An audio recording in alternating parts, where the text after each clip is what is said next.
ದೊಡ್ಡ charge sheet. ಆ charge ಶೀಟ್ನಲ್ಲಿ ಸಾಕಷ್ಟು ಅಂಶಗಳ ಉಲ್ಲೇಖ ಇದೆ. ಅನೇಕ ಸಾಕ್ಷಿಗಳನ್ನು ಕೊಟ್ಟಿದ್ದಾರೆ. 3991 ಪುಟಗಳ ಚಾರ್ಜ್ ಶೀಟ್ ಅಂತ ಏನು ಹೇಳ್ತೀವಿ, ಅದರಲ್ಲಿ ಅನೇಕ ಸಾಕ್ಷಿಗಳಿದ್ದಾವೆ. ಈ ಸಾಕ್ಷಿಗಳನ್ನು ಗಮನಿಸಿ. ಈ ಫೋನ್ ಕಾಲ್ಗಳಿವು, ಯಾರಿಂದ ಯಾರಿಗೆ ಎಷ್ಟೆಷ್ಟು ಕರೆ ಹೋಗಿದೆ ಅಂತ. ದರ್ಶನ್ A2 ಆರೋಪಿ, ಅವ್ರ ನಂಬರ್ ಇದೆ. ಅಲ್ಲಿಂದ ಈ ಲಕ್ಷ್ಮಣ್ A12 ಇವರಿಗೆ ಎಷ್ಟು ಕಾಲ್ ಬಂದಿದೆ? ಟೋಟಲ್ ಕಾಲ್ 2, ಅದರಲ್ಲಿ ಔಟ್ ಕಾಲ್ಸ್ ಇದು ಬಂದಿರೋದು ಔಟ್ ಕಾಲ್ಸ್. ಅಲ್ಲಿಂದ ಲಕ್ಷ್ಮಣ್ಣು ಈ ಪವನ್ ಇದಾನಲ್ಲ, ಇಡೀ ನೋಡ್ಕೊಂಡಂಥವನು, ಈ ಚಾಟ್ ಮಾಡ್ತಾ ಇದ್ದವನು ಪವಿತ್ರ ಗೌಡ ಹೆಸರಲ್ಲಿ, ಇವನಿಗೆ ಅನೇಕ ಫೋನ್ಗಳು ಬಂದಿದ್ದಾವೆ. ದರ್ಶನ್ನಿಂದ ಇವನಿಗೂ ಬಂದಿದೆ, ಪವನ್ಗೆ. ಒಟ್ಟು 3 ಇನ್ ಕಾಲ್ಸ್ ಬಂದಿದ್ದಾವೆ. ಟೋಟಲ್ 3 ಇರೋದು, ಔಟ್ ಕಾಲ್ಸ್ ಯಾವುದೂ ಇಲ್ಲ. ಅಲ್ಲಿಂದ ಪವಿತ್ರ ಗೌಡನಿಗೂ ಕಾಲ್ಸ್ ಹೋಗಿದ್ದಾವೆ. ಒಟ್ಟು 7 ಕರೆಗಳು ಹೋಗಿದ್ದಾವೆ. ಅದರಲ್ಲಿ ಔಟ್ ಕಾಲ್ಸ್ 2, ಇನ್ಕಮಿಂಗ್ ಕಾಲ್ಸ್ 5 ಇದ್ದಾವೆ. ಅಲ್ಲಿಂದ ನಾಗರಾಜ್ಗೆ ಹೋದಂಥ ಕರೆಗಳು ಕೂಡ ಇದ್ದಾವೆ. ಅಲ್ಲಿ ಮೇಲೆ ಬನ್ನಿ ಒಂಚೂರು. ಇವಿಷ್ಟು ಕರೆಗಳ ಡೀಟೇಲ್ಸ್. ಇಲ್ಲಿ ಪ್ರದೋಷ್ಗೆ ಬಂದಂಥ ಕರೆಗಳು, ವಿನಯ್ ಮಾಡಿದಂಥ ಕರೆಗಳಿದ್ದಾವೆ, ಪ್ರದೋಷ್ ಅವನು ಮಾಡಿದಂಥ ಕರೆಗಳಿದ್ದಾವೆ. ಅಲ್ಲಿಂದ ಲಕ್ಷ್ಮಣಿಗೆ ಕರೆ ಮಾಡಿದ್ದಿದೆ. ಅಲ್ಲಿಂದ ಇನ್ನೂ ಕೆಳಗಡೆ ಬಂದರೆ ಬನ್ನಿ ಮೇಲೆ ನಾಗರಾಜ್, ಆ ನಾಗರಾಜ್ಗೆ ಕರೆ ಮಾಡಿದ್ದು. ಇವೆಲ್ಲವೂ ಕೂಡ CDR ಸಿಕ್ಕಿದ್ದಾವೆ. ಯಾರ್ಯಾರಿಗೆ ಕರೆ ಮಾಡಿದ್ದಾರೆ, ಲಿಂಕ್ ಏನು, ಇದೆಲ್ಲವನ್ನು ಚಾರ್ಜ್ ಶೀಟ್ನಲ್ಲಿ ಉಲ್ಲೇಖ ಮಾಡ್ತಾ ಹೋಗಿದ್ದಾರೆ. ಅದು ಈ ರೀತಿಯಾಗಿ ಇವರ ಲಿಂಕೇಜ್ಗಳನ್ನು ಈ ರೀತಿಯಾಗಿ ಉಲ್ಲೇಖ ಮಾಡ್ತಾ ಹೋಗಿದ್ದಾರೆ. ಸೊ ಇದು ಸ್ಲಿಪ್ಪರ್ಗಳು, ಪವಿತ್ರ ಗೌಡ ಧರಿಸಿದ್ದಂಥ ಸ್ಲಿಪ್ಪರ್. ಇದು ಶೂ ದರ್ಶನ್ ಇದು ಸ್ಲಿಪ್ಪರ್, ಇದು ಶೂ, ಇದು ದರ್ಶನ್ ಶೂ. ಇದು ವಿಜಯಲಕ್ಷ್ಮಿಯವರ ಮನೆಯಲ್ಲಿತ್ತು. ಅಲ್ಲೊಂದು ಸೆಕ್ಯೂರಿಟಿಯ ರೂಮ್ ಇತ್ತು, ಅದರೊಳಗಡೆ ಇಟ್ಕೊಂಡಿತ್ತು. ಸೊ ಈ ಎಲ್ಲ ಎವಿಡೆನ್ಸ್ಗಳನ್ನು ಕಲೆಕ್ಟ್ ಮಾಡಿದ್ದಾರೆ. ಇದು ಪವಿತ್ರ ಗೌಡ ಅವರ ಸ್ಲಿಪ್ಪರು, ಇದರಿಂದ ರೇಣುಕಾಸ್ವಾಮಿಗೆ ಹೊಡೆದಿದ್ದು, ಇದರಲ್ಲಿ ರಕ್ತದ ಕಲೆಗಳಿದ್ವು. ಜೊತೆಗೆ ಇದನ್ನೆಲ್ಲವನ್ನು ರಿಕವರಿ ಮಾಡ್ಕೊಂಡಾಗ ತೆಗೆದುಕೊಂಡಂಥ ಫೋಟೋ ವಿಜಯಲಕ್ಷ್ಮಿಯವರು ಕಾಣಿಸ್ತಾ ಇದ್ದಾರೆ. ಶೂ ಅನ್ನು ರಿಕವರಿ ಮಾಡ್ಕೊಂಡಿದ್ದಾರೆ. ಸೊ ಈ ಎಲ್ಲ ಫೋಟೋಗಳು ಇವೆಲ್ಲನೂ ಚಾರ್ಜ್ ಶೀಟ್ನಲ್ಲಿ ಉಲ್ಲೇಖ ಆಗಿದೆ. ಇಷ್ಟೆಲ್ಲ ಎವಿಡೆನ್ಸ್ಗಳನ್ನು ಕಲೆಕ್ಟ್ ಮಾಡಿದ್ದಾರೆ. ಜೊತೆಗೆ ಇದು ರೇಣುಕಾಸ್ವಾಮಿ ಚಿತ್ರದುರ್ಗದಲ್ಲಿ ಅವನ್ನ ಕಿಡ್ನ್ಯಾಪ್ ಮಾಡೋದಕ್ಕಿಂತಲೂ ಮೊದಲು ತೆಗೆದಂಥ ಫೋಟೋ. ಇದು ರೇಣುಕಾಸ್ವಾಮಿ ಕಾಣ್ತಾ ಇದ್ದಾನೆ. ಇಲ್ಲೊಂದು ಪಂಚರ್ ಶಾಪ್ ಇದೆ, ಆಟೋ ಇದೆ. ನೆಕ್ಸ್ಟ್ ಫೋಟೋದಲ್ಲಿ ಗೊತ್ತಾಗುತ್ತೆ ಈ ಕಿಡ್ನ್ಯಾಪ್ ಮಾಡೋದಕ್ಕೆ ಹೋದಂಥವ್ರು ರೇಣುಕಾಸ್ವಾಮಿಯ ಫೋಟೋ ತೆಗೆದಿರ್ತಾರೆ. ಇದು ದುರ್ಗಾ ಬಾರ್, ಆ ಬಾರ್ನ CCTV ಕ್ಯಾಮ್ರಾದಲ್ಲಿ ಸೆರೆಯಾಗಿರುವಂಥ ಫೋಟೋ. 8ನೇ ತಾರೀಕು ನೀವು ನೋಡ್ತಾ ಇದ್ದೀರಿ. ಡೇಟು, ಸಮಯ ಎಲ್ಲನೂ ಗಮನಿಸ್ತಾ ಇದ್ದೀರಿ. ಮಧ್ಯಾಹ್ನದ ಹೊತ್ತಿಗೆ ಕಿಡ್ನ್ಯಾಪ್ ಮಾಡೋದಕ್ಕೆ ಹೋಗ್ತಾರೆ. ಇದು ಪವಿತ್ರ ಗೌಡನಿಗೂ ದರ್ಶನ್ಗೂ ಏನು ಸಂಬಂಧ ಅಂತ ಅವರೇ ಕನ್ಫೆಸ್ ಮಾಡ್ಕೊಂಡಿರೋದು. ಅವರು ಕೊಟ್ಟಿರುವಂಥ ಸ್ವಯಂ ಹೇಳಿಕೆ, ಲಿವಿಂಗ್ ಟುಗೆದರ್ ಇದ್ವಿ ನಾವು ಒಂದು 10 ವರ್ಷದಿಂದ ಅಂತ. ಸೊ ಇಬ್ಬರ ಸಂಬಂಧ ಕೂಡ ಎಸ್ಟಾಬ್ಲಿಷ್ ಆಗಿದೆ. ಪ್ರಶಾಂತ್ ಅವರೇ, ಇಷ್ಟೆಲ್ಲ ಸಾಕ್ಷಿಗಳಿದ್ದಾವೆ. ಜೊತೆಗೆ ಈ ಪ್ರಾಸಿಕ್ಯೂಷನ್ನಿಂದ ಎಸ್ಟಾಬ್ಲಿಷ್ ಮಾಡಬೇಕಾಗಿರೋದು ಏನು, ಕೊಲೆ ಆಗಿದೆ, ಯಾಕಾಗಿದೆ, ಮೋಟಿವನ್ನು ಎಸ್ಟಾಬ್ಲಿಷ್ ಮಾಡಬೇಕು. ಇಷ್ಟೆಲ್ಲ ಸಿಕ್ಕಿದ್ದಾವೆ. ಜೊತೆಗೆ ಈ ವಾಟ್ಸಪ್ ಚಾಟ್ಗಳಿದ್ದಾವೆ, ಡಿಜಿಟಲ್ ಎವಿಡೆನ್ಸ್ಗಳಿದ್ದಾವೆ, ಕರೆ ಯಾರಿಗೆ ಹೋಗಿದೆ, ಯಾಕೆ ಮಾಡಿದ್ದಾರೆ, ಇದೆಲ್ಲನೂ ಇದ್ದಾವೆ. ಇಷ್ಟು ಸಾಕ್ಷಿಗಳು ಸಾಕಾಗೋದಿಲ್ವ ಅಂತ. ಈ ವಾಟ್ಸಪ್ಪಲ್ಲಿ ಏನಿದೆ, it is called social media evidence. ಅದು ಸೋಷಿಯಲ್ ಮೀಡಿಯಾ ಎವಿಡೆನ್ಸು. ಮೊನ್ನೆ ಅಂತೀನಿ, ಸ್ವಲ್ಪ ದಿನದಿಂದ supreme court justice 3 bench, justice Ramana, honourable justice Ramana, honourable justice Bopanna, honourable justice Rishikesh Roy ಅಂತ ಹೇಳಿ ಒಂದು ಜಡ್ಜ್ಮೆಂಟ್ ಕೊಟ್ಟಿದ್ದಾರೆ. ಏನಂತ ಕೊಟ್ಟಿದ್ದಾರೆ ಅವರು, ವಾಟ್ಸಪ್ಪಲ್ಲಿ ಬರುವಂಥ ಈ ಸೋಷಿಯಲ್ ಮೀಡಿಯಾದಲ್ಲಿ email is admissible. WhatsApp chat ಏನು ವಾಟ್ಸಪ್ ಫೋಟೋಸ್ ಅಲ್ಲ, ಇಟ್ ಈಸ್ ನಾಟ್ ಅಡ್ಮಿಸಬಲ್. ಯಾಕೆ ಅಂತಂದರೆ ಅದನ್ನ that can be deleted, edited and it can be created. It is inadmissible ಅಂತ 3 ಬೆಂಚ್ ಆಲ್ರೆಡಿ ಇಡೀ ಕೇಸ್ನಲ್ಲಿ ತಿರುಳೆ ಅದೇ ಅಲ್ವಾ, ಶುರು ಆಗದೆ ಅಲ್ಲಿಂದ ಅಲ್ವಾ? ಈಗ ವಾಟ್ಸಪ್ನಿಂದ ಈ ಇನ್ಸ್ಟಾಗ್ರಾಮ್ನಿಂದ ಮೆಸೇಜ್ ಮಾಡ್ತಾರೆ. ಇನ್ಸ್ಟಾಗ್ರಾಮ್ ಮೆಸೇಜ್ ಮಾಡಿದ ನಂತರ ಅದಕ್ಕೆ ಇನ್ನೊಬ್ಬ ಪವನ್ ಒಂದು ಇಟ್ಕೊಂಡು ಅದಕ್ಕೆ ರಿಪ್ಲೈ ಮಾಡ್ತಾರೆ. ಅದೆಲ್ಲ ನಿಲ್ಲಲ್ಲ, ಅದೆಲ್ಲ ಕೋರ್ಟಲ್ಲಿ ನಿಲ್ಲಲ್ಲ, ಅದೆಲ್ಲ ಔಟ್ ಆಫ್ ಕ್ವಶನ್. ಈ ಫೋಟೋಸು, ವಾಟ್ಸಪ್ಪು ಇದನ್ನೆಲ್ಲ ಬಿಟ್ಬಿಡಿ, ಆಯಿತಾ? ಮತ್ತು ಇನ್ನೊಂದು ಹೇಳಿದ್ರಲ್ಲ ಏನಂತೇಳಿ, ಪವಿತ್ರ ಗೌಡ ಮತ್ತು ದರ್ಶನ್ 10 ವರ್ಷದಿಂದ ಲಿವ್ ಇನ್ ರಿಲೇಷನ್ಶಿಪ್ಪು ಕಾನೂನಲ್ಲಿ ಹೇಳುತ್ತಾ? ಲಿವ್ ಇನ್ ರಿಲೇಷನ್ಶಿಪ್ ಇಟ್ಕೋಬಾರ್ದು ಅಂತ ಏನಾರು ಆಯ್ತಾ? That is a ground for Vijayalakshmi. ಯಾರ ಹೆಂಡ್ತಿಗೆ, ಇವನ ಹೆಂಡ್ತಿಗೆ, ದರ್ಶನ್ ಹೆಂಡ್ತಿ ವಿಜಯಲಕ್ಷ್ಮಿಗೆ that is one of the ground for divorce. Adultery strike down ಮಾಡಿಬಿಟ್ಟಿದಾರಲ್ಲ, 497 ಅಡಲ್ಟ್ರಿ ಸ್ಟ್ರೈಕ್ ಡೌನ್ ಆಗಿದೆ. ಸುಪ್ರೀಂ ಕೋರ್ಟ್ ಇದು ಸ್ಟ್ರೈಕ್ ಡೌನ್ ಮಾಡಿದ್ದಾರೆ. ಸೊ ಅದರಿಂದಾಗಿ ಇವರ ರಿಲೇಷನ್ಶಿಪ್ಗೂ ಇವರ ಸಂಬಂಧ ಅದೇನೋ ಅನೈತಿಕ ಸಂಬಂಧ, ದ್ಯಾಟ್ ಇಸ್ ಮತ್ತು ಆ ಗ್ರೌಂಡೂ ಯಾವುದು, ಇಟ್ ಈಸ್ ಇದು ಕ್ರೂಯಲ್ಟಿಗೆ ಬರಲ್ಲ. ಯಾವುದು extra illicit relationship, extra marital affair is a ground for the wife to apply for divorce. Living ರಿಲೇಷನ್ಶಿಪ್ಗೂ ಇದಕ್ಕೂ ಯಾವ ಸಂಬಂಧನೂ ಇಲ್ಲ. ಅಲ್ಲ, ಮೋಟಿವ್ ಎಸ್ಟಾಬ್ಲಿಷ್ ಆಗುತ್ತಲ್ಲ ಅಂತ, ಏನಕ್ಕೆ ಕೊಲೆ ಮಾಡಿದ್ರು ಅಂತ. ಯಾರು ಸಿ ಮೋಟಿವ್ ಎಲ್ಲಿ ಎಸ್ಟಾಬ್ಲಿಷ್ ಆಗಿದೆ ಚಾರ್ಜ್ ಶೀಟಲ್ಲಿ ನೋಡಿ, ಮೋಟಿವ್ ಎಸ್ಟಾಬ್ಲಿಷ್ ಆಗಿದೆಯಾ ನೋಡಿ. ಇವರು ಡಿಫೆನ್ಸ್ ಇವ್ರು ಹೇಳೇ ಹೇಳ್ತಾರೆ ಏನಂತ, ನಮ್ಗೆ ಗೊತ್ತೇ ಇಲ್ಲ, ನಾವು ಅಲ್ಲಿ ಹೋಗೇ ಇಲ್ಲ ಅಂತಾರೆ. ಯಾರು ದರ್ಶನ್ ಇವ್ರುಗಳು ಯಾರನ್ನು ಕೇಳಿದ್ರು ಹೇಳ್ತಾರೆ ನಾವು ಅಲ್ಲಿ ಹೋಗೇ ಇಲ್ಲ, ಡಿಫೆನ್ಸ್ ತಗೊಳ್ಳೋದು ಹಂಗೆ ತಾನೆ, ನಾವು ಅಲ್ಲಿ ಇರನೇ ಇಲ್ಲ, ನಾವು ಕಿಡ್ನಾಪೇ ಮಾಡಿಲ್ಲ, ನಾವು ಹೋಗೇ ಇಲ್ಲ ಅಂತ ಹೇಳ್ತಾರೆ. ಓಕೆ, ಫೋಟೋಗಳಿದಾವೆ, ಕಾಲ್ ಡೀಟೇಲ್ಸ್ ಇದಾವೆ, ಯಾರ್ಯಾರಿಗೂ ಫೋನ್ ಮಾಡಿದ್ರು, ಎಲ್ಲೆಲ್ಲಿದ್ರು, ಅವ್ರ ಲೊಕೇಶನ್ಸ್ ಇದಾವೆ. That in accordance with the law ಮಾಡಬೇಕದು. ಯಾವುದು in accordance with the law ಮಾಡಬೇಕು. See discovery of evidence is very important. ಏನಂತೇಳಿ ಈಗ ಎಕ್ಸಾಂಪಲ್, ಈಗ ದರ್ಶನ್ ಇಲ್ಲ ಇವ್ರುಗಳು ಯಾರೋ ಹೊಡೆದ್ರ, ಯಾವ್ದ್ರಲ್ಲಿ ಹೊಡೆದ್ರು, ಏನೋ ಇವರ ಸ್ಟೇಟ್ಮೆಂಟ್ ಅಲ್ಲಿ ಯಾವ್ದ್ರಲ್ಲಿ ಹೊಡೆದ್ರು, ಅದನ್ನ ರಿಕವರಿ, ಏನು ದೊಣ್ಣೆನಾ ಇಲ್ಲ ಕತ್ತಿನ ಇಲ್ಲ ಮೇಗರ, ಆ ರಿಕವರಿ ಆಯ್ತದಲ್ಲ, ಆ ಡಿಸ್ಕವರಿ ಆಫ್ ಇದೆಯಲ್ಲ, ಅದು ಮಾತ್ರ ಅಡ್ಮಿಸಬಲ್. ಇವರ ಸ್ಟೇಟ್ಮೆಂಟ್ ಅಡ್ಮಿಸಬಲ್ ಆಗಲ್ಲ, ನಾನು ಹೊಡೆದೆ ಅನ್ನೋದು ಅಡ್ಮಿಸಬಲ್ ಆಗಲ್ಲ. ಅದಕ್ಕೆ ಕೊರಾಬರೇಟರಿ ಎಕ್ಸ್ಟ್ರಾ ಎವಿಡೆನ್ಸ್ ರಿಕವರಿ ಆಗೋದಲ್ಲ, ಅದು ಮಾತ್ರ ಅಡ್ಮಿಸಬಲ್ ಅಷ್ಟೇ. ಕಿರಣ್ ಅವ್ರು ಆಗ್ಲೇ ಲೋಕೇಶ್ವರ್ ಅವರು ಬಹಳ ಇಂಪಾರ್ಟೆಂಟ್ ಪಾರ್ಟ್ ಹೇಳ್ತಾ ಇದ್ರು. ಇಷ್ಟು ಅವ್ರು ಕೊಟ್ಟಂತ ಸ್ವಯಂ ಹೇಳಿಕೆಯಲ್ಲಿ ಶುರುವಾಗದೆ ನಾವು ಇದರಲ್ಲಿದ್ವಿ, ಸ್ಟೋನಿ ಬ್ರೂಕ್ನಲ್ಲಿದ್ವಿ, ರೆಸ್ಟೋರೆಂಟ್ನಲ್ಲಿದ್ವಿ ಅಂತ ಶುರು ಮಾಡ್ತಾರೆ ದರ್ಶನ್. ಆದರೆ ಅಲ್ಲಿ ನಮ್ಮ ಕಿಡ್ನ್ಯಾಪಿಂಗೂ ಆಗಿರುತ್ತೆ, 201 ಪ್ರಕರಣ ಇದೆ, ಕಿಡ್ನ್ಯಾಪ್ ಆಗಿದ್ದಾರೆ, ಅದ್ರ ಬಗ್ಗೆ ಉಲ್ಲೇಖ ಮಾಡೋದಿಲ್ಲ. ಶುರುವಾಗದೆ ಇಲ್ಲಿಂದ, ಸ್ಟೋನಿ ಬ್ರೂಕ್ನಿಂದ. ಹಾಗಾದ್ರೆ ಅದಕ್ಕೂ ಇವ್ರಿಗೆ ಸಂಬಂಧ ಇಲ್ಲ ಅಂತನಾ? ಅಲ್ಲ, ಆ್ಯಕ್ಚುಲಿ ನನ್ನ ಗಮನಕ್ಕೆ ಬಂದಿರೋ ವಿಚಾರ ಏನು ಅಂದರೆ, ಇಲ್ಲಿ ನಡೆದಿರೋವಂಥ ವಿಚಾರ ಏನು ಮೀಡಿಯಾದಲ್ಲಿ ತೋರಿಸಿದ್ರು ಇನ್ಸಿಡೆಂಟು, ಅಲ್ಲಿ ಏನು ಆಗಿರುತ್ತೆ ಅಷ್ಟೊತ್ತಿಗೆ ಆ ಕೃತ್ಯ ನಡೆದೋಗಿರುತ್ತೆ. ಓಕೆ, ಅವ್ರನ್ನ ಕರ್ಕೊಂಡ್ಬಂದಿರ್ತಾರೆ. ಈಗ ಇವರು ಏನು ಡಿಸ್ಕಷನ್ ನಡೆದಿದೆ ಅಂತ ಚಿಕ್ಕಣ್ಣ ಅವ್ರು ಹೇಳಿದ್ರು, ಅವತ್ತಿನ ದಿನ ಆ ಸ್ಟೋನಿ ಬ್ರೂಕ್ಸ್ ಅನ್ನೋ ಒಂದು ರೆಸ್ಟೋರೆಂಟಲ್ಲಿ ಇವರು ಸೇರಿ ಈ ಥರ ಒಬ್ಬ ವ್ಯಕ್ತಿ ನನಗೆ ಕಿರುಕುಳ ಕೊಡ್ತಾ ಇದ್ದಾನೆ, ಅಂದರೆ ಅವರು ಸೋ ಕಾಲ್ಡ್ ಪವಿತ್ರ ಗೌಡ ಅವರಿಗೆ ಕಿರುಕುಳ ಕೊಡ್ತಾ ಇದ್ದಾನೆ, ಅವ್ರನ್ನ ಕರ್ಕೊಂಡ್ಬಂದಿದ್ದೀವಿ, ಅವ್ರು ಒಂದು ಸ್ವಲ್ಪ ವಿಚಾರಿಸ್ಕೊಂಡು ಏನೋ ಒಂದು ರೀತಿಯಲ್ಲಿ ಮಾತಾಡ್ತೀವಿ ಅನ್ನೋ ಹೇಳಿಕೆನ ಮಾತ್ರ, ಅಷ್ಟು ಡಿಸ್ಕಷನ್ ಅಷ್ಟೇ ನಡೆದಿದೆ. ಇದಕ್ಕೂ ಆ ಚಿಕ್ಕಣ್ಣ ಅವ್ರಿಗೂ ಸಂಬಂಧ ಇಲ್ಲ. ಇಷ್ಟು ಮಾತಾಡಿ ಹೊಟ್ಟೋದ್ರು ಅಲ್ಲಿಂದ ಅಂತ ಅವ್ರು ಹೇಳಿರೋದು. ಇದು ನಾನು ಹೇಳಿರೋ ಹೇಳಿಕೆ ಅಲ್ಲ, ಅವ್ರು ಹೇಳಿರೋ ಹೇಳಿಕೆ. ಸೊ ಅಲ್ಲಿಂದ ಮುಂದುವರೆದಿರೋ ಭಾಗ ಏನು ನಡೆದಿದೆಯೋ ಅದನ್ನ ಪೊಲೀಸರು ಕಲೆ ಹಾಕಿ ಆಲ್ರೆಡಿ ತನಿಖೆ ಕಂಪ್ಲೀಟ್ ಮಾಡಿದ್ದಾರೆ. ಸಿ ಓನ್ಲಿ ಥಿಂಗ್, ಅವರು ನಮ್ಮ ಕೊಲೀಗ್ ಹೇಳಿದ್ರು ಇಟ್ಸ್ ಎ ಡಿಫೆನ್ಸ್ ತಗೊಳ್ಳೋದು ಹೇಗೆ ತಗೊಂಡಿದ್ದಾರೆ ಅಂತ ಹೇಳಿದ್ರು. ಆಸ್ ಎ ಪ್ರಾಸಿಕ್ಯೂಷನ್ ನಾನು ಹೇಳ್ತೀನಿ, ಒಬ್ಬ ಪ್ರಾಸಿಕ್ಯೂಟರ್ ಆದವನು ಯಾವ ರೀತಿಯಲ್ಲಿ ಮೋಟಿವ್ ಎಸ್ಟಾಬ್ಲಿಷ್ ಮಾಡ್ತಾರೆ ಅಂತ ಹೇಳಿದ್ರೆ, based on the circumstantial evidence, ಅಂದ್ರೆ ಸಾಂದರ್ಭಿಕ ಸಾಕ್ಷಿಗಳು. ಈ ಸಾಂದರ್ಭಿಕ ಸಾಕ್ಷಿಗಳು ಯಾವಾಗ ಗೊತ್ತಾಗ್ತದೆ, ಯಾರು ಆ ಜಾಗದಲ್ಲಿ ನಿಂತ್ಕೊಂಡು ನೋಡಿರಲ್ಲ, ಎಲ್ಲ ಹೊರಗಡೆ ನಡೆದಿರುತ್ತೆ. 4 ಗೋಡೆ ಮಧ್ಯದಲ್ಲಿ ನಡೆಯುವಂಥ ವಿಚಾರ ಕೋರ್ಟ್ ಮುಂದೆ ಹೇಗೆ ಗೊತ್ತಾಗುತ್ತೆ? ಸೊ ಅಲ್ಲಿ ಸಾಂದರ್ಭಿಕ ಸಾಕ್ಷಿಗಳು ತುಂಬಾ ಕೆಲಸ ಮಾಡ್ತವೆ. ಈಗ ಒಬ್ಬ ವ್ಯಕ್ತಿನ ಅವನ್ನ ಹೊಡೆಯೋದಾಗ್ಲಿ ಬಡಿಯೋದಾಗ್ಲಿ ಅವನ ಕೊಲೆ ಮಾಡಬೇಕಾದಾಗ ಒಬ್ಬ ವ್ಯಕ್ತಿ ಬಾ ನನ್ನ ಕೊಲೆ ಮಾಡುವಂತ ಸುಮ್ಮನೆ ಕೂತ್ಕೊಳ್ಳಲ್ಲ. ಈ ರೀಇಟರೇಟ್ ಮಾಡ್ತಾರೆ, ರಿಟಾಲಿಯೇಟ್ ಮಾಡ್ತಾನೆ, ಏನೇ ಬಿಡಿಸ್ಕೊಳ್ಳೋದಕ್ಕಾಗ್ಲಿ ತಪ್ಪಿಸ್ಕೊಳ್ಳೋದಕ್ಕಾಗ್ಲಿ ಮಾಡ್ತಾರೆ. ಅಲ್ಲಿ ವಸ್ತುಗಳು ಚೆಲ್ಲಾಪಿಲಿ ಆಗಿರ್ತವೆ, ಇನ್ನೊಂದಾಗಿರ್ತವೆ.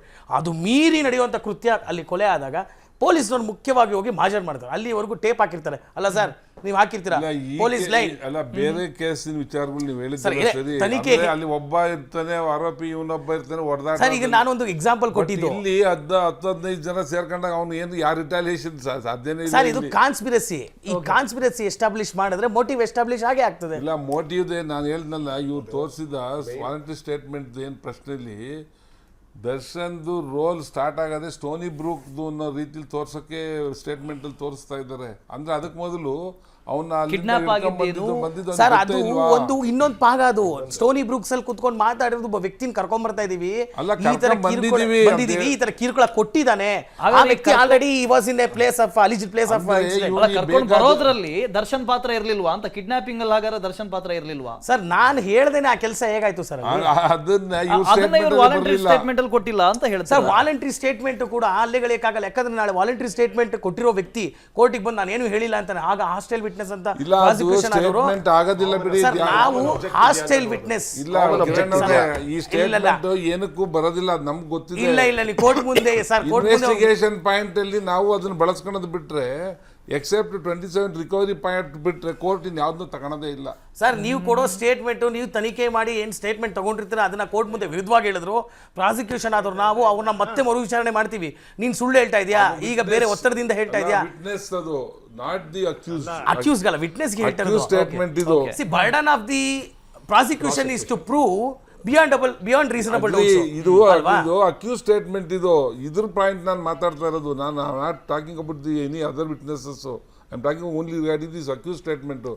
ವೇರ್ ಇಸ್ ರೋಲ್ ಸ್ಟಾರ್ಟ್ಸ್ ಅನ್ನೋದು ಐತಲ್ಲ, ಅದರಲ್ಲಿ ಪ್ರಶ್ನೆಗಳು ಆಗಿಲ್ಲ. ಇದೆಲ್ಲ ಅದು ಯಾಕೆ ಆಗ್ಲಿಲ್ಲ ಅನ್ನೋದು ಒಂದು ಕ್ವಶನ್. ನಾನು ಈಗ Sir, accused statement ನಿಜಾನೋ itself is inadmissible ಇವ್ರಿಗೆ ಕೊಟ್ಟರೆ in ವಾರಂಟಿ law. ಸ್ಟೇಟ್ಮೆಂಟ್ ನಿಜಾನೋ ಅದು ಕೋರ್ಟಲ್ಲಿರೋ ಸ್ಟೇಟ್ಮೆಂಟ್ ಬೇರೆ ಏನು ಇನ್ನು ನಮಗೂ ಗೊತ್ತಿಲ್ಲ. ನಾನು I don't understand. Okay sir ಮತ್ತೆ ಮಾತಾಡ್ತೀನಿ ಸರ್, ಮತ್ತೆ ಮಾತಾಡ್ತೀನಿ ಮಾತ್ರ. ಸಂಜನಾ ಅವರು ಜಾಯ್ನ್ ಆಗ್ತಾ ಇದ್ದಾರೆ. ಸಂಜನಾ ಅವರೇ ನಮಸ್ತೆ, ತಮಗೂ ಕೂಡ ಸ್ವಾಗತ. ಇನ್ನು ಸಾಕಷ್ಟು ಚರ್ಚೆ ಮಾಡೋದಿದೆ. ಒಂದು ಬ್ರೇಕಿಂಗ್ ಅಪ್ಡೇಟ್ ಬರ್ತಾ ಇದೆ, ನೋಡ್ಕೊಂಬರೋಣ. ಭೀಭತ್ಸ ರಾಕ್ಷಸಿ ಕೃತ್ಯ ಬಿಚ್ಚಿಟ್ಟಿರುವಂಥ ಡಿ ಗ್ಯಾಂಗ್ ಲೀಡರ್ ವಿಸ್ತಾರ ನ್ಯೂಸ್ಗೆ ಆರೋಪಿ ದರ್ಶನ್ ಸ್ವಇಚ್ಛಾ ಹೇಳಿಕೆ ಲಭ್ಯ ಆಗಿದೆ. ಆ ಹೇಳಿಕೆಯಲ್ಲಿ ಸಾಕಷ್ಟು ಇಂಪಾರ್ಟೆಂಟ್ ಸಂಗತಿಗಳಿದ್ದಾವೆ. ಪಟ್ಟಣಗೆರೆ ಶೆಟ್ಟಿಗೆ ಎಂಟ್ರಿ ಕೊಡ್ತಲೇ ದರ್ಶನ್ ಉಗ್ರಾವತಾರ ತೋರಿಸಿದೆ. ನನ್ನ ಮಗನೇ, ನಿನಗೆ ತಿಂಗಳಿಗಿರೋದು 20,000 ಸಂಬಳ, ಇವಳನ್ನು ಮೇಂಟೈನ್ ಮಾಡ್ತೀಯನ ನೀನು? ಸಾಧ್ಯನೇನ ನಿನಗೆ ಮೇಂಟೈನ್ ಮಾಡೋದಕ್ಕೆ 20,000 ಸಂಬಳ ಇಡ್ತಾರೆ? ಪ್ರಶ್ನೆ ಮಾಡ್ತಾನೆ ರೇಣುಕಾಸ್ವಾಮಿಗೆ ಕೆಟ್ಟದಾಗಿ ಬೈದು ಥಳಿಸ್ತಾನೆ ದರ್ಶನ್. ಪವಿತ್ರ ಗೌಡಗೆ ಕೆಟ್ಟದಾಗಿ ಮೆಸೇಜ್ ಮಾಡಿದ್ದಕ್ಕೆ ಹಲ್ಲೆ ಮಾಡಿದ್ದೇವೆ. ರೇಣುಕಾಸ್ವಾಮಿಗೆ ನಾನು ಒದ್ದಿದ್ದೇನೆ ಅಂತ ಒಪ್ಕೊಂಡಿದ್ದಾನೆ ದರ್ಶನೇ ಒಪ್ಕೊಂಡಿದ್ದಾನೆ. ಇವಿಷ್ಟು ಚಾರ್ಜ್ ಶೀಟ್ನಲ್ಲಿ ಉಲ್ಲೇಖ ಆಗಿರೋದು. ರೇಣುಕಾಸ್ವಾಮಿ ಕೊಲೆ ಪ್ರಕರಣದಿಂದ ಬಚಾವ್ ಆಗೋದಕ್ಕೆ ಪ್ಲಾನ್ ಮಾಡಿದ್ವಿ. ಆ ನಂತರ ಕೇಸ್ ಮುಚ್ಚಿ ಹಾಕೋದಕ್ಕೆ ರೇಣುಕಾಸ್ವಾಮಿ ಕೊಲೆ ಕೇಸ್ ಹ್ಯಾಂಡಲ್ಗೆ 40 ಲಕ್ಷ ಕೊಟ್ಟಿದ್ದಂತ ದರ್ಶನ್. ಚಾರ್ಜ್ ಶೀಟ್ನಲ್ಲಿ ಆರೋಪಿ ದರ್ಶನ್ ಸ್ವಇಚ್ಛಾ ಹೇಳಿಕೆ ಬಗ್ಗೆ ಉಲ್ಲೇಖ ಆಗಿದೆ. ಸಾಕ್ಷಿಗಳನ್ನು ಮುಚ್ಚಿ ಹಾಕೋದಕ್ಕೆ ಸ್ನೇಹಿತರಿಂದ 38 ಲಕ್ಷ ಸಾಲ ಪಡೆದಿದ್ದೆ. ಮೋಹನ್ ರಾಜ್ ನನ್ನ ಸ್ನೇಹಿತ, ಅವರು 38 ಲಕ್ಷ ರೂಪಾಯಿ ಕೊಟ್ಟು ಸಾಲ ತಗೊಂಡಿದ್ದೆ. ಭೌತಿಕ ಸಾಕ್ಷಿಗಳನ್ನು ತಿರ್ಚಿ ಹಾಕೋದಕ್ಕೆ ಈ ಹಣವನ್ನು ಬಳಸಿದ್ದೇವೆ ಅಂತ ದಚ್ಚು ಹೇಳಿದ್ದಾರೆ. ಸೊ ಕೊಲೆವರೆಗೂ ಒಂದು ಕಿಡ್ನಾಪ್ ಆಯಿತು. ಇದು ಸಾಕ್ಷ್ಯ ನಾಶ ಮಾಡೋದಕ್ಕೆ ಅದರ ಬಗ್ಗೆಯೂ ಕೂಡ ದರ್ಶನ್ ಹೇಳಿದ್ದಾರೆ ತಮ್ಮ ಸ್ವಇಚ್ಛಾ ಹೇಳಿಕೆಯಲ್ಲಿ. ಸಂಜನಾ ಇದ್ದಾರೆ ನಮ್ಮ ಜೊತೆ, ನಟಿ ಸಂಜನಾ ಗಲ್ರಾನಿ ಮೇಡಮ್. ಮೊನ್ನೆ ಮಾತಾಡಿದ್ವಿ, ಇನ್ನೂ ಕೂಡ ಚಾರ್ಜ್ ಶೀಟ್ನಲ್ಲಿ ಏನೆಲ್ಲ ಇದೆ ಅಂತ ಗೊತ್ತಾಗಿರಲಿಲ್ಲ. ಆದರೆ ಇವತ್ತು ಚಾರ್ಜ್ ಶೀಟ್ನ ಎಲ್ಲ ಅಂಶಗಳು ನಮ್ಮ ಹತ್ರ ಇದ್ದಾವೆ. ದರ್ಶನ್ ಸ್ವಯಂ ಒಪ್ಕೊಂಡಿದ್ದಾರೆ, ಪವಿತ್ರ ಗೌಡ ಸ್ವಯಂ ಒಪ್ಕೊಂಡಿದ್ದಾರೆ, ಹೌದು ನಾವು ಮಾಡಿದ್ದು ಹೌದು ಅಂತ. ಏನು ಹೇಳ್ತೀರಿ ಈ ಸಂದರ್ಭದಲ್ಲಿ? We have to wait for the ಕೋರ್ಟಲ್ಲಿ ಒಂದು ಮೀಡಿಯಾ ಟ್ರಯಲ್ ಸ್ಟಾರ್ಟ್ ಆಗಲಿಕ್ಕೆ ನಾವು ಕಾಯಬೇಕು. ಇದರ ತೀರ್ಪು ಇದಾಗತ್ತೆ, ಇದರ ತೀರ್ಪು ಅದು ಆಗತ್ತೆ ಅಂತ ನಾವು ಒಂದು ಡಿಸಿಷನ್ ಪಾಸ್ ಮಾಡಲಿಕ್ಕೆ ಆಗಲ್ಲ.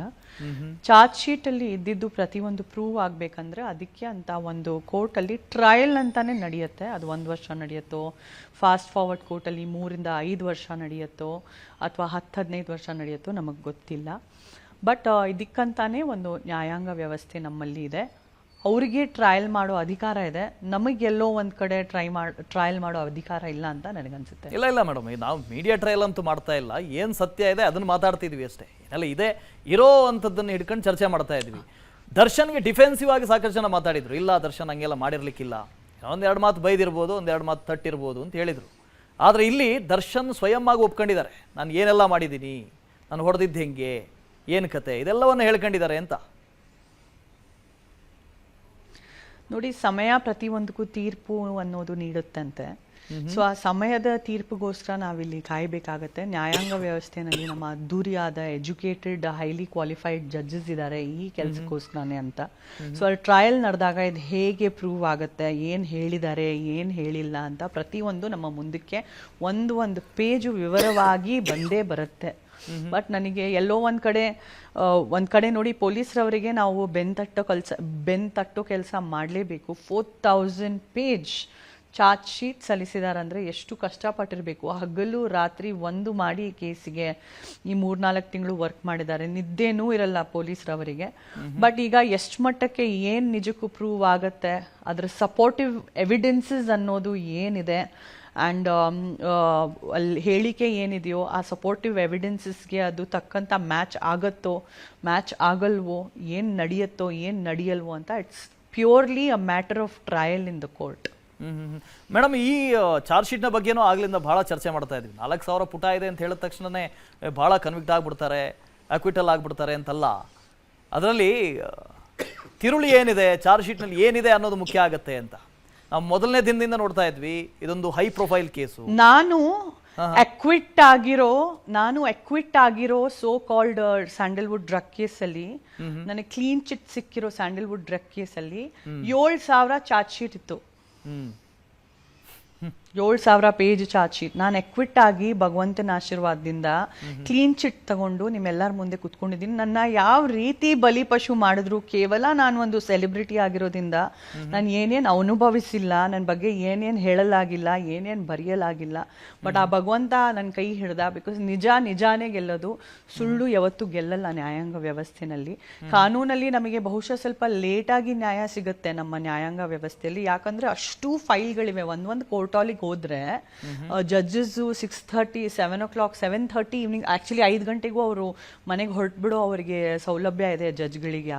ಬಟ್ 6:30, 7 o'clock, 7:30 ತನಕನೂ ಜಡ್ಜ್ಗಳು ಕೂತ್ಕೊಂಡು ಅಲ್ಲಿ ನ್ಯಾಯಾಂಗ ವ್ಯವಸ್ಥೆಯಲ್ಲಿ ನ್ಯಾಯ ಮಾಡಲಿಕ್ಕೆ ಜನಕ್ಕೆ ನೋಡ್ತಾ ಇದ್ದಾರೆ.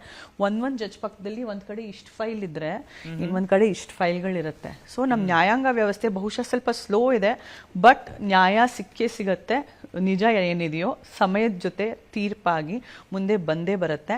ಆ್ಯಂಡ್ ನಮ್ಮ ನ್ಯಾಯಾಂಗ ವ್ಯವಸ್ಥೆನಲ್ಲಿ ಒಂದು ಅದ್ಭುತವಾದ ವ್ಯವಸ್ಥೆ ಇದೆ. 482 ಕೋರ್ಟ್ ಅಂತಾನೆ ಇದೆ ಇದಕ್ಕೆ. ಕ್ವಾಶಿಂಗ್ ಆಫ್ ದ ಕೇಸ್ ಅಂತ ಇದಕ್ಕೆ ಹೇಳ್ತಾರೆ. ಹೈಕೋರ್ಟಲ್ಲೂ ನನ್ನ ಕೇಸ್ ಕ್ವಾಶ್ ಮಾಡಿ, ರದ್ದು ಮಾಡಿ ನಾನು ಆ ಕೇಸಿಂದ ಹೊರಗೆ ಬಂದೆ. ನನಗೆ ಬೇರೆಯವ್ರ ಬಗ್ಗೆ ಗೊತ್ತಿಲ್ಲ. ಈ ನಮ್ಮ ಕೇಸಲ್ಲಿ 27 ಜನ ಇದ್ರು. ನನಗೆ ಬೇರೆಯವ್ರ ಬಗ್ಗೆ ಏನೂ ಗೊತ್ತಿಲ್ಲ. ಬಟ್ ನನಗೆ ಸಂಬಂಧಪಟ್ಟಿದ್ದು ಇದೇನು ಒಂದು ಕತೆ ಮಾಡಿದಾರೋ ಇದನ್ನ ನೀವು ಬೇರೆ ಮಾಡಿ ಸೆಪ್ರೇಟ್ ಮಾಡಿಬಿಟ್ಟು ನನ್ನ ಮೇಲೆ ಇರುವ ಆರೋಪಗಳನ್ನ ಸೆಪ್ರೇಟ್ ಮಾಡಿಬಿಟ್ಟು ಈ ಒಂದು ಆರೋಪಗಳು ನಿಜಕ್ಕೂ ನಿಜ ಇಲ್ಲ, ಇದಕ್ಕೆ ಯಾವುದು ಸಪೋರ್ಟಿವ್ ಆಗಿ ಸಾಕ್ಷಿ ಆಧಾರ ಅಥವಾ ಟೆಕ್ನಿಕಲ್ ಗೈಡೆನ್ಸ್ ಆಗಿರ್ಬೋದು. ನನ್ನ ಮನೆಯಲ್ಲಿ ಒಂದು ಸಿಗರೇಟು ಸಿಕ್ಕಿಲ್ಲ ಇವರೇ, ಒಂದು ಬಿಯರ್ ಬಾಟ್ಲು ಸಿಕ್ಕಿಲ್ಲ. ಅದೇನ್ ಅರೆಸ್ಟ್ ಮಾಡ್ಕೊಂಡು ಹೋದ್ರು, ಬರೀ ಯಾರೋ ಬಾಯ ಮಾತು ಹೇಳಿದಿಕ್ಕೆ. ನನ್ನ ಕೇಸ್ ಅಂತೂ ನಾನು ಅರೆಸ್ಟ್ ಮಾಡಿದಾಗ ಇಲ್ಲ ಬಲಿ ಹಾಕ್ತಿದಾರಿಲ್ಲ, ಏನಾಗುತ್ತೆ ಅವ್ರ ಕೈಯಿಂದ ಅಂತೂ ಮರ್ಡರ್ ಮಾಡಲ್ಲ ಇವರೇ. ನಾನು ಈಗಲೂ ಹೇಳ್ತಾ ಇದ್ದೀನಿ, ಹಿಂದೆ ಹೇಳಿದ್ದೇನೆ, ನಾನು ತಿರ್ಗಾ ಹೇಳ್ತಾ ಇದ್ದೀನಿ. ದರ್ಶನ್ ಅನ್ನೋ ವ್ಯಕ್ತಿ ಸ್ವತಃ ಅವ್ರ ಕೈ ಮಾಡ್ಬಿಟ್ಟು ಒಂದ್ ಬಡವ್ರ ಮನೆ ಹುಡುಗನ್ನ ಇದು ನಡಿಬಾರ್ದಿದ್ದು, ಇದು ಇಲ್ಲ ನಾನು ಇಲ್ಲ ನನ್ನ ಚಾರ್ಜ್ ಶೀಟ್ ಅಲ್ಲೂ ಸ್ವತಃ ಇತ್ತು. ಸಂಜನಾರವರು ಪ್ರತಿಯೊಂದು ಆರೋಪ ಒಪ್ಕೊಂಡ್ಬಿಟ್ಟಿದ್ದಾರೆ. ಕೆಳಗೆ ಸಿಗ್ನೇಚರ್ ಆಫ್ ದ ಅಕ್ಯೂಸ್ಡ್ ಅಂತ ಇರುತ್ತೆ. ನೀವು ಹೇಳಿರ್ಲಿಲ್ಲ. ಸಿಗ್ನೇಚರ್ ಆಫ್ ದ ಅಕ್ಯೂಸ್ಡ್ ಅಂತ ಇರುತ್ತೆ, ಆರೋಪಿಯ ಸಿಗ್ನೇಚರ್ ಅಂತ ಇರುತ್ತೆ. ಅದನ್ನ ಖಾಲಿ ಬಿಟ್ಟಿದ್ದಾರೆ. ನನ್ನ ಸಿಗ್ನೇಚರೇ ಇಲ್ಲ ಅಲ್ಲಿ. ಸಂಜನಾ ಪ್ರತಿಯೊಂದು ಒಪ್ಕೊಂಡ್ಬಿಟ್ಟಿದ್ದಾರೆ. ಅವರು ಡ್ರಗ್ಸು ಮಾಡ್ತಾರೆ ಅಂತ ಒಪ್ಕೊಂಡ್ಬಿಟ್ಟಿದ್ದಾರೆ, ಡ್ರಗ್ಸು ಸೇಲು ಮಾಡ್ತಾರೆ ಅಂತ ಒಪ್ಕೊಂಡ್ಬಿಟ್ಟಿದ್ದಾರೆ, ಡ್ರಗ್ಸು ಪಾರ್ಟಿನಲ್ಲೂ ಹಂಚ್ತಾರಂತ ಏನೋ ಒಂದು ಕಳ್ಳೆಪುರಿ ಹಂಚೋ ತರ ಬರ್ದಿದ್ರು. ಅದು ನಿಮ್ಮ ಹೇಳಿಕೆ ಆಗಿರ್ಲಿಲ್ಲ. ಇದ್ ಯಾಕಪ್ಪ ನಮ್ಮ ಮೇಲೆ ಈ ತರ ಮಾಡ್ತಾ ಇದಾರೆ, ಹೇಳಿಕೆ ಆಗಿರ್ಲಿಲ್ಲ. ಅದಕ್ಕೆ ಒಂದು ಕೆಳಗೆ ಒಂದು ಸಿಗ್ನೇಚರು ಇದ್ದಿಲ್ಲ ನಂದು. ಇದು ಸಿಗ್ನೇಚರ್ ಹಾಕಲಿಕ್ಕೆ ನಾನ್ ಹೇಳಿದ್ದೀನಂತೆ, ಬಟ್ ಕೆಳಗೆ ನನ್ನ ಸಿಗ್ನೇಚರೇ ಇಲ್ಲ. ಸಿಗ್ನೇಚರ್ ಹಾಕೋದಿಕ್ಕೆ ಹೇಳಿದಾಗ ಆರೋಪಿ ಸಿಗ್ನೇಚರ್ ಹಾಕಲ್ಲ ಎಂಬುವುದು ಹೇಳಿದ್ದಾರೆ ಅಂತ ಬರ್ದ್ಬಿಟ್ಟಿದ್ದಾರೆ. ನನ್ನ ಸಿಗ್ನೇಚರ್ ಇಲ್ಲ ಆ ಪೇಜಲ್ಲಿ. ಸೊ ಅದು ಎಷ್ಟು ಮೌಲ್ಯ ಇದೆ. ನಾನು ನನ್ನ ಮೇಲಿರೋ ಆರೋಪಗಳ ಮೇಲೆ ನಾನು ನಗ್ಬೇಕಾಗಿತ್ತಾ, ನನ್ನ ಮೇಲಿರೋ ಆರೋಪಗಳ ಮೇಲೆ ನಾನು ಅಳ್ಬೇಕಾಗಿತ್ತಾ, ನನಗೆ ಗೊತ್ತಿರ್ಲಿಲ್ಲ. ಆ ರೀತಿ ನನಗೆ ಬಲಿಪಶು ಮಾಡಿದ್ರು. ಅಂಡ್ ಈಗ ಪಾಪ ಅವ್ರ ಪಾಡಿಗೆ ಅವ್ರು ಬಂದು ನಿಂತ್ಕೊಂಡ್ಬಿಟ್ಟು ನಿಮ್ ಮುಂದೆ ಏನ್ ನಡೆದಿದೆ ಏನ್ ನಡೆದಿಲ್ಲ, ನಡೆದಿದ್ದು ನಡ್ದಂಗೆ ಹೇಳ್ತಾ ಇದ್ದೀನಿ ನಾನೀಗ. ಬಟ್ ನನಗೆ ನಾನು ಜೈಲ್ ಪಾರ್ ಆದಾಗ ನಡೆದಿದ್ದು ನಡ್ದಂಗೆ ನನಗೆ ಆಚೆ ಹೇಳಲಿಕ್ಕೆ ಅವಕಾಶ ಇತ್ತಾ? ಇಲ್ಲ. ಚಾರ್ಜ್ ಶೀಟ್ ಆಚೆ ಬಂದ್ಬಿಡ್ತು. ಸಂಜನಾ ಒಪ್ಕೊಂಡ್ಬಿಟ್ಟಿದ್ದಾರೆ. ಸಂಜನಾ ಅವ್ರಿಗೆ 20 ವರ್ಷದ ಜೈಲು ಗ್ಯಾರಂಟಿ, ಜೀವನ ಪೂರ್ತಿ ಜೈಲಲ್ಲೇ ಇವರು ಕಳೀತಾರೆ, ಇದು ಅಂತೂ ಗ್ಯಾರಂಟಿ. ಇದೇನಾ ಇಂಥವ್ರೇನಾ ನಮ್ಮ ಸ್ಯಾಂಡಲ್ವುಡ್ ನಟಿಯರು, ಮತ್ತೆ ಅದರಲ್ಲಿ ಜಾತಿ ರೀತಿ ಭೇದ ಭಾವನೂ ಹಾಕ್ಬಿಟ್ರು, ಇವ್ರು ಕನ್ನಡದವ್ರಿಲ್ಲ, ಇವ್ರು ಯಾಕೆ ಸ್ಯಾಂಡಲ್ವುಡ್ ಇಂಡಸ್ಟ್ರಿನಲ್ಲಿ ಇಟ್ಕೊಂಡಿದ್ದಾರೆ ಅಂತ ಏನ್ ಮಾತಾಡಿಲ್ಲ ಇವರೇ. ಒಂದು ಆರೋಪ ಇದ್ರೆ ನಾನು ಒಂದು ಆರೋಪದ ಬಗ್ಗೆ ನಾನು ಬಿಚ್ಚಿ ಇಟ್ಟು ನಾನು ಮಾತಾಡ್ಬೋದು ಈಗ ನಿಮ್ಮ ಮುಂದೆ. ನನ್ನ ಮೇಲೇನೆ ಒಂದು 500 to 600 ಆರೋಪಗಳು ಇತ್ತು. ನನಗೀಗ ಅದು ನಕ್ಕೊಂಡು ಹೇಳ್ಬೇಕಾ, ನಾನು ಇವಾಗ್ಲೂ ಹೇಳಿದ್ರೆ ನಾನು ಅಳ್ಕೊಂಡು ಹೇಳ್ಬೇಕಾ? ನನ್ ಮನ್ಸಲ್ಲಿ ನನ್ನ ಹೃದಯದಲ್ಲಿ ಆ ಅವಮಾನದ ಗಾಯ ಇನ್ನ ನಂದು ಹಂಗೇ ಇದೆ. ನಾನೊಂದು ಇಳಿ ಸಾಯಿಸಿಲ್ಲ ಜೀವನದಲ್ಲಿ. ಇಲ್ಲ, ನಾನು ಒಂದು ಇಳಿ ಸಾಯಿಸಿಲ್ಲ ಸರ್ ನನ್ನ ಜೀವನದಲ್ಲಿ. ಇಳಿ ಹೇಳ್ತೀವಲ್ಲ, ಕಾಕ್ರೋಚ್ ಸಾಯಿಸಿರ್ತೀನಿ, ಹೌದು. 10 ರೂಪಾಯಿ ನಾನು ಯಾರಿಗೂ ಮೋಸ ಮಾಡಿಲ್ಲ. 10 ರೂಪಾಯಿ ನಾನು ಯಾರಿಗೂ ಕೊಡಂಗಿಲ್ಲ ಪ್ರಪಂಚದಲ್ಲಿ. ನಾನ್ ಮೋಸ ಹೋಗಿದ್ದೀನಿ, ನನಗೆ ತುಂಬಾ ಜನ ದುಡ್ಡು ಕೊಡ್ಬೇಕಿದ್ದಾರೆ, ಅದ್ ಬೇರೆ ವಿಷಯ. ಇಂಥವಳನ್ನ ಅರ್ಧ ಗಂಟೆ 30 minutes ಜೈಲಲ್ಲಿ ಇಟ್ಕೊಳಂಗಿಲ್ಲ. ಲಿಟ್ರಲಿ 3 months ಇಟ್ಕೊಂಡಿದ್ದಾರೆ ನನ್ನನ್ನ. ಅಂಡ್ ಆ 3 months ಅಲ್ಲಿ ಟಿವಿನಲ್ಲಿ ಬಂದಿದ್ದೇ ಬಂತು, ಹೇಳಿದ್ದೇ ಹೇಳಿದ್ರು. ಅಂಡ್ ಯಾರು ಹೇಳಿದಾರೆ ಅಂದ್ರೆ ಅವ್ರಿಗೆ ಟಿವಿನಲ್ಲಿ ಇದೆಲ್ಲ ಬರ್ತಾ ಇರೋ ಮಾಹಿತಿ ಅವರ ಒಂದು ಸೋರ್ಸ್ ಹೇಳಿದಾರಂತೆ ಪ್ರತಿಯೊಂದು ಮಾಧ್ಯಮದ ಈಗ ದರ್ಶನ್ ಅವ್ರಿಗೆ ಹಿಂಗೆ ಆಗಿದೆ ಅಂತ ಹೇಳ್ತೀರಿ ನೀವು? ಇದ್ದಾರೆ, ಪ್ರೈವೇಟ್ ಸೋರ್ಸ್ ಇದ್ದಾರೆ. ದೇವ್ರ ದಯಿಂದ ಹಂಗೆ ಆಗಿರ್ಲಿ, ನಮ್ಮ ದರ್ಶನ್ ಅವ್ರು ಆಚೆ ಬರ್ಲಿ ಒಂದು ಕೆಟ್ಟ ಆರೋಪಗಳಿಂದ, ಕೆಟ್ಟ ಸಮಯದಿಂದ ತುಂಬಾ ಅನುಭವಿಸ್ಬಿಟ್ಟಿದ್ದಾರೆ ಅವರು ಸಾವಸದ ದೋಷದಿಂದ. ನಾನು ಹೋಗಿದ್ದು ಸಾವಸದ ದೋಷದಿಂದ. ಸೆಲೆಬ್ರಿಟಿ ಆದ್ರೆ ನೀವು ಸ್ನೇಹಿತರು ಇಟ್ಕೊಂಡ್ರೆ ನಿಮ್ಮಷ್ಟು ದೊಡ್ಡ ದದ್ರಿ ಯಾರು ಇಲ್ಲ. ಬಿಕಾಸ್ ನಿಮ್ ಸ್ನೇಹಿತರು ನಿಮ್ ಹೆಸರು ಹಾಕೊಂಡು ಹೆಂಗ್ ಬಳಸ್ಕೊಳ್ತಾರಂದ್ರೆ ನೀವೇ ಅಷ್ಟು ತೋರಿಸ್ಕೊಳ್ಳಲ್ಲ ನಾನು ಸಂಜನಾ ಅಂತ. ಬಟ್ ಅವರು ನಮ್ಮ ಪಕ್ಕದಲ್ಲಿ ಇದ್ಬಿಟ್ಟು ಜನರಿಗೆ ಕೈಯಲ್ಲೇ ನಕ್ಷತ್ರ ತೋರಿಸ್ತಾರೆ, ಅಷ್ಟು ದೊಡ್ಡವರಾಗೋಗಿದಾರಂತ ಅವರು. ನಾವೇ ಚಿಕ್ಕವರಾಗಿ ತಗ್ಗಿ ಬಗ್ಗಿ ನಡೀತಾ ಇರ್ತೀವಿ. ಸೊ ದೇವ್ರ ದಯಿಂದ ಅವ್ರು ಹೊರಗ್ ಬರ್ಲಿ ಅಂತಾನೆ ನಾನು ಇವತ್ ತನಕನೂ ಪ್ರತಿ ದಿನ ದೇವರಲ್ಲಿ ಕೂತ್ಕೊಂಡು ಕೇಳ್ಕೊಳ್ತಾ ಇದ್ದೀನಿ. Fine madam. ಮತ್ತೆ ಮಾತಾಡ್ತೀನಿ ತಮ್ಮ ಹತ್ರ. ಶ್ರೀಧರ್ ದೊಡ್ಡಿ ಅವರು ಇದ್ದಾರೆ, ನಿವೃತ್ತ ಡಿವೈಎಸ್ಪಿ, ಬಳ್ಳಾರಿಯಿಂದ ಜಾಯ್ನ್ ಆಗ್ತಿದ್ದಾರೆ. ಸರ್ ನಮಸ್ತೆ. ಶ್ರೀಧರ್ ಸರ್ ನಮಸ್ತೆ. ಸರ್ ನಮಸ್ತೆ ಸರ್. ಚಾರ್ಜ್ ಶೀಟ್ ಸಲ್ಲಿಕೆ ಆಯ್ತು. ನಮಸ್ಕಾರ. ಚಾರ್ಜ್ ಶೀಟ್ ಸಲ್ಲಿಕೆ ಆದ ನಂತರ ಅದ್ರಲ್ಲಿ ಏನಿದೆ ಅಂತ ಗೊತ್ತಿರಲಿಲ್ಲ. ಇವತ್ತು ಆ ಎಲ್ಲ ಇನ್ಫಾರ್ಮೇಶನ್ ಕೈಯಲ್ಲಿದೆ.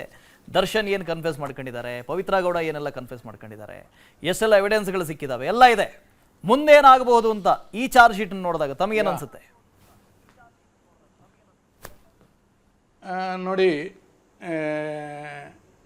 ಈ ಒಂದು ಚಾರ್ಜ್ ಶೀಟ್ ನಾನು ನೋಡಿದೆ. ಬೆಂಗಳೂರು ನಗರದ ಪೊಲೀಸ್ನವರು, especially the police commissioner Bengaluru city Dayanand sir ಮತ್ತು ಅವರ ಒಂದು ಟೀಮ್ ಏನು ಮಾಡಿದೆ, ಈ ಚಾರ್ಜ್ ಶೀಟ್ನ ನಾನು ಎಲ್ಲ ಡಿಟೇಲ್ ಆಗಿ ನೋಡಿದೆ.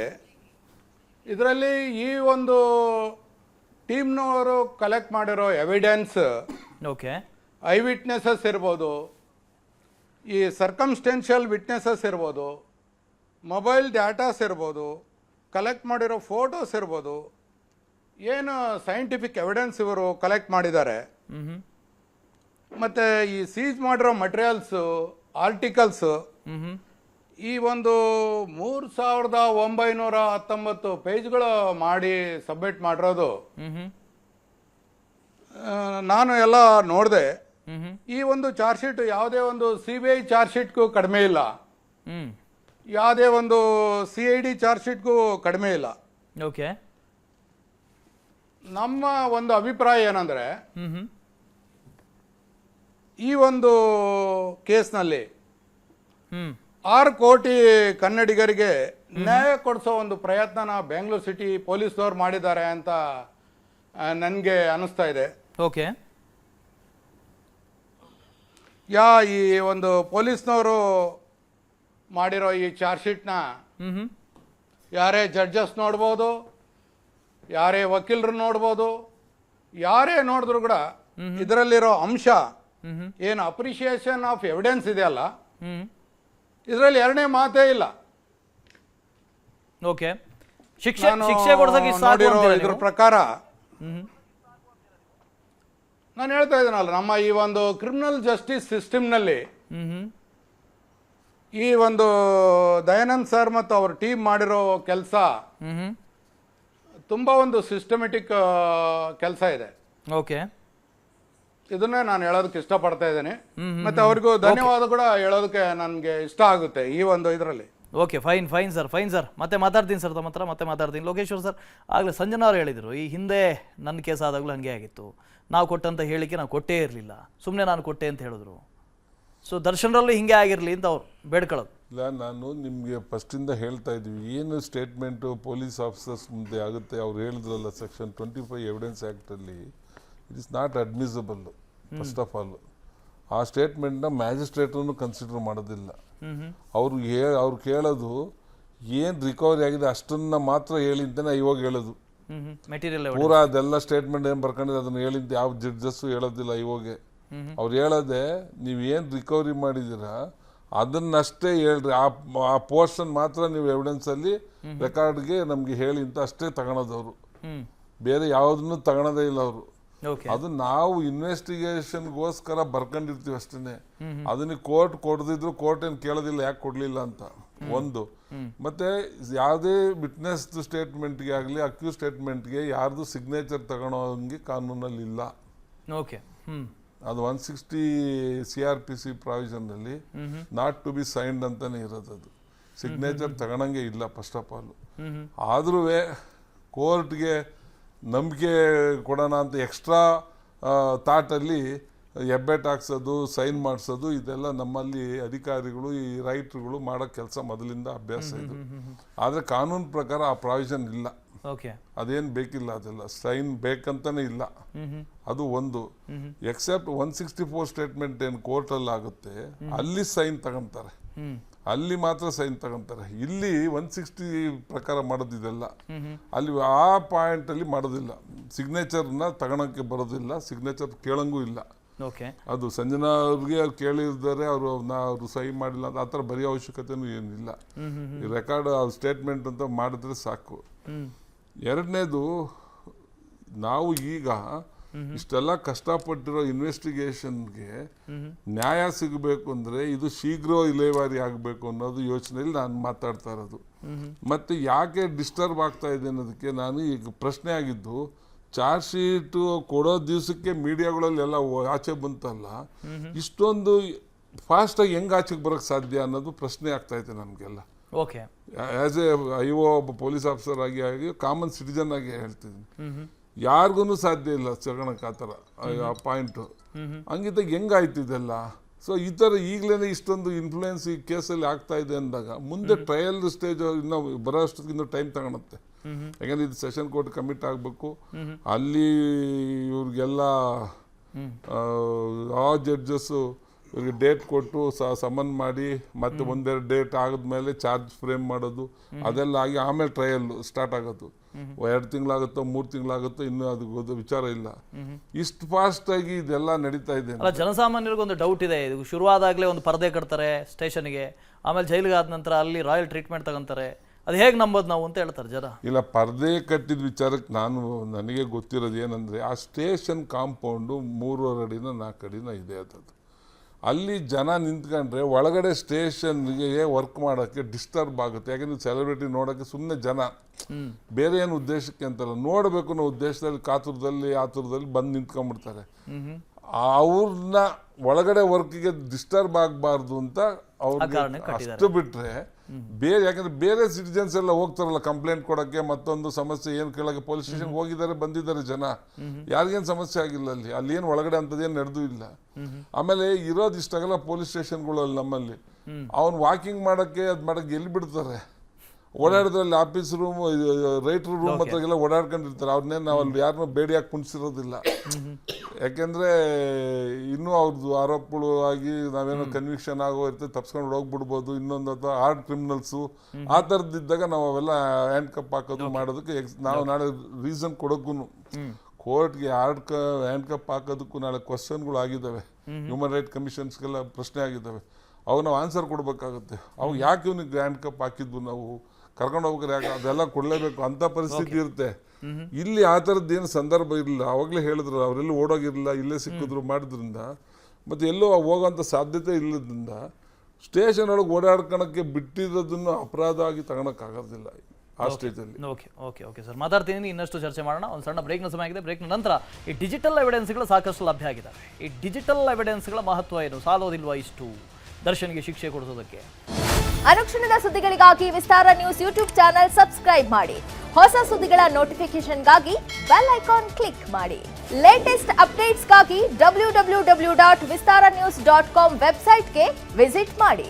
ಅಂಗೈಯಲ್ಲೇ ಜಗತ್ತಿನ ಸುದ್ದಿ ತಿಳಿಯಲು ವಿಸ್ತಾರ ನ್ಯೂಸ್ ಕನ್ನಡ ಆಪ್ ಡೌನ್ಲೋಡ್ ಮಾಡಿ.